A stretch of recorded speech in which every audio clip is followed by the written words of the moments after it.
Olá Henrique, bom dia para você, bom dia para quem está nos acompanhando nesta manhã. A equipe difusora diretamente aqui de Campo Grande trazendo um assunto super relevante para você do mundo artístico. Viemos falar com Pedro Kemp, deputado responsável também por esse assunto que está sendo debatido aqui na Assembleia Legislativa. Contou para a gente os benefícios e o que os artistas locais e o que estão chegando agora pode encontrar para a melhoria da categoria artística com a Lei Paulo Gustavo. Acompanhe com a gente.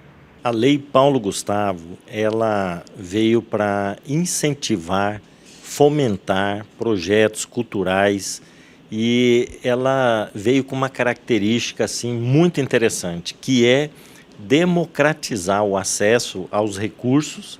Então, aquele movimento hip hop, aquele grupo de música, de teatro na cidade, né, quer elaborar um projeto para desenvolver essas atividades culturais, vai ter oportunidade de concorrer a esse recurso e a burocracia diminuiu muito, né? Papelada que tem que juntar, documentos, tem que comprovar, né? Justamente para facilitar a esses grupos que não têm muita experiência, né, com documentação, com elaboração de projetos, né? Então, a Lei Paulo Gustavo, ela tem primeiro essa característica, democratizar, né? Então, assim, grupos de pessoas que trabalham nas comunidades, né, da periferia, negros, índios, mulheres, grupos de mulheres que têm atividades culturais nos bairros, né, LGBTQIA+, né, essa comunidade que também tem, muitas vezes, atividades culturais, mas não tem apoio, né? E uma outra característica muito importante da Lei Paulo Gustavo é que ela facilita depois a prestação de contas, porque as pessoas, os grupos, os artistas, eles recebem um recurso, depois tem que prestar contas. Eles vão prestar conta das atividades culturais que realizaram, né, e dos recursos, do montante que recebeu. Então, é uma lei assim que é uma grande conquista para a área da cultura. Lembrando que cultura, ela gera emprego, ela faz parte da nossa vida em sociedade, né? A gente não precisa, como diz aquela música, a gente não quer só comida, a gente quer comida, bebida, diversão e arte, né? Por quê? Porque alimenta o espírito, alimenta a nossa alma, a música, o teatro, artes plásticas. Então, tudo isso faz parte da nossa vida em sociedade, né? E a Lei Paulo Gustavo veio para isso, para fomentar essas atividades culturais. Deputado, a gente sabe que houveram outras leis, né, que traziam benefícios para os artistas e algumas dessas leis traziam um pouco de dificuldade em questão de papelada, assim como você disse. Agora com a Lei Paulo Gustavo está um pouco mais fácil, não exige tanto que o artista tenha uma carreira grande, uma carreira vasta, então questão de papelada e documentação ele pode ficar tranquilo que vai ficar muito mais fácil agora para ele poder trabalhar e mostrar sua arte. Com certeza. Inclusive, a Lei Paulo Gustavo, ela está pensando também no pequeno produtor cultural, né, nos trabalhadores da cultura. Não é só aquele pessoal que realiza grandes shows, né, grandes eventos. A Lei Paulo Gustavo quer contemplar grupos pequenos, artistas, né, que estão começando.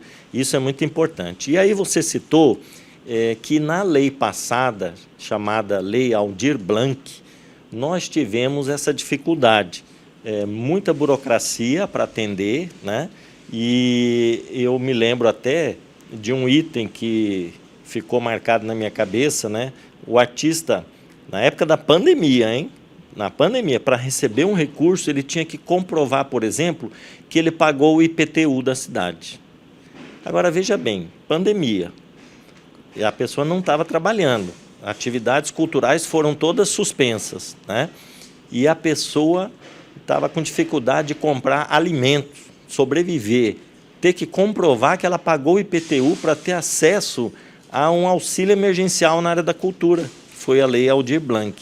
Então, muitas pessoas reclamaram. Até eu fiz um projeto de lei aqui na Assembleia Legislativa para simplificar aquela burocracia que foi exigida, né, lá atrás, na Lei Aldir Blanc. O governo do Estado acatou a nossa lei, facilitou, mas, assim, ainda teve dificuldades.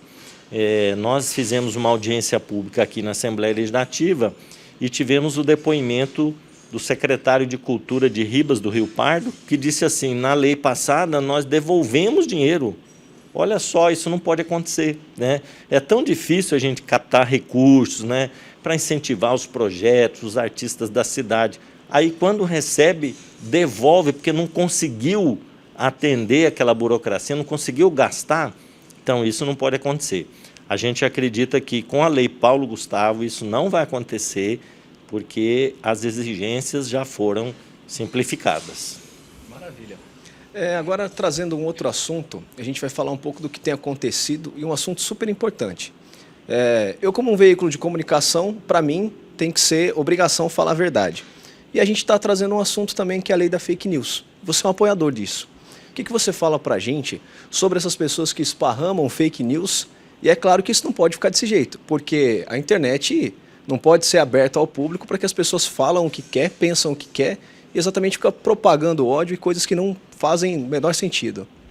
Exatamente. Eu acompanhei muito durante a pandemia, nas eleições passadas, uma quantidade de notícias falsas, né, sendo vinculadas nas redes sociais, na internet, e a gente sabe que muitas notícias falsas acabam prejudicando a vida das pessoas. Vou citar o exemplo das vacinas. Muitas pessoas deixaram de se vacinar por conta de fake news, notícia falsa, dizendo, olha, a vacina não tem eficácia, ou ela vai implantar um chip no seu corpo, vai transmitir o vírus da AIDS, coisas absurdas, né, que foram divulgadas. Tem gente que recebe isso no WhatsApp e passa para frente, coloca nos grupos de amigos ou coloca lá no Facebook, né, e acaba sendo um reprodutor dessas notícias falsas, né? Então eu fiz um projeto de lei aqui na Assembleia Legislativa que é diferente do projeto da Câmara dos Deputados, que está lá em Brasília. Esse projeto nosso, ele visa, por parte do governo, do Estado principalmente, né, fazer uma ampla campanha de divulgação, de esclarecimento da população sobre os males causados, né, pela divulgação de notícias falsas, né? E também que o governo ele disponibilize um canal de denúncia, né? Porque às vezes a pessoa pode ser até caluniada nas redes sociais. Eu mesmo já fui vítima disso, de injúria, né? A pessoa divulga lá na internet e você não pode ficar exposto a esse tipo de coisa. Então a gente precisa saber onde que eu vou denunciar, né? E aí, então, o governo disponibilizaria um canal de denúncia para a pessoa comprovar que realmente é uma notícia falsa. E quem espalhou vai ter que responder por isso, né? Agora, uma coisa interessante, o meu projeto foi vítima de fake news. Aí as pessoas começaram a divulgar. O projeto Pedro Kemp, ele é de censura, né? Ele vai cercear a liberdade de expressão das pessoas de forma alguma. Não tem nada de censura, de impedir a liberdade de opinião, de expressão, né? As pessoas vão poder continuar dizendo as suas ideias, as suas convicções políticas, religiosas, né? Pode continuar debatendo na internet, é um campo ótimo para isso. O que não pode é divulgar mentira, notícia falsa, como se ela fosse verdadeira, né? Um exemplo, na campanha eleitoral, divulgaram assim, olha, um candidato tal, se ele ganhar, ele vai fechar as igrejas, né? Isso era uma notícia falsa. E teve gente que acreditou. Ah, não vou votar nesse candidato não, ele vai fechar a minha igreja. Então, assim, acaba prejudicando a democracia. Que a pessoa, ela muda o seu voto por causa de uma notícia falsa, né? Então, o nosso projeto, ele visa esclarecer a população, orientar, fazer uma campanha educativa do que notícia falsa pode representar na vida em sociedade, para a saúde pública e para outras questões, né, da vida em sociedade. Agora, o meu projeto foi muito atacado por quem vive espalhando mentira, né? Foi muito atacado. Então, falava para os deputados assim, não vote no projeto Pedro Kemp, que ele quer a censura, né? E teve deputado que ficou, né? Puxa vida, acho que eu vou votar contra, porque senão vão me crucificar na internet, né? Mudou o voto de deputado aqui dentro. O projeto passou só por 2 votos, né? Foi bem apertado. Então, essa questão ela é muito complicada. E tem gente no Brasil que vive de espalhar notícia falsa. Isso tem que acabar, né? Aliás, tem plataformas que ganham muito dinheiro com isso, com fake news. Porque a pessoa ela faz uma postagem e aí ela patrocina, né? Como a gente diz, impulsiona e ela paga para a plataforma. Então, isso aí também tem muito dinheiro por trás, né?